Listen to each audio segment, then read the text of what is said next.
গতকাল বুবলি তার ফেসবুক পেজে কিছু ছবি প্রকাশ করেন। ছবিতে দেখা যায় ঢাকা বিশ্ববিদ্যালয়ে তিনি দাঁড়িয়ে আছেন আর ক্যাপশনে লিখেছেন, ভীষণ প্রিয় জায়গা, প্রিয় ক্যাম্পাস। বুবলির এই পোস্টে ছিল অসংখ্য ভক্ত ও হেটার্সদের মন্তব্য। এমডি সাগর লিখেছেন, অসাধারণ। সেলিম মাহমুদ সুমন লিখেছেন, ভাবি আপনি কি এখানে পড়েছিলেন? আপসিন জামাল খান লিখেছেন, আমার সাবেক বউ। জান্নাত সাফরিন ব্লগস লিখেছেন, নিষ্পাপ মনের মানুষ সবসময় সুন্দর হয়। নীরব আকাশের তারা লিখেছেন, শিক্ষিত আপা। মোহাম্মদ আব্দুল রাহিম লিখেছেন, ইউনিভার্সিটিতে কোন সাবজেক্টে অধ্যয়ন করার পর নষ্টামিতে জড়িয়েছ তুমি? ঢাকা ইউনিভার্সিটি থেকে কি এরকম নষ্টা ভ্রষ্টারা জন্ম নেয়? আলহাদবি লিখেছেন, সাকিবের রাতের খাবার।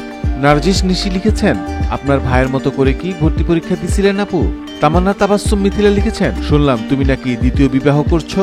আজিজুল ইসলাম লিখেছেন, আপনাকে কে বলছিল অশিক্ষিত শাকিব খানকে বিয়ে করেন? নিজের স্ট্যাটাস নিজে বিসর্জন দিয়েছেন।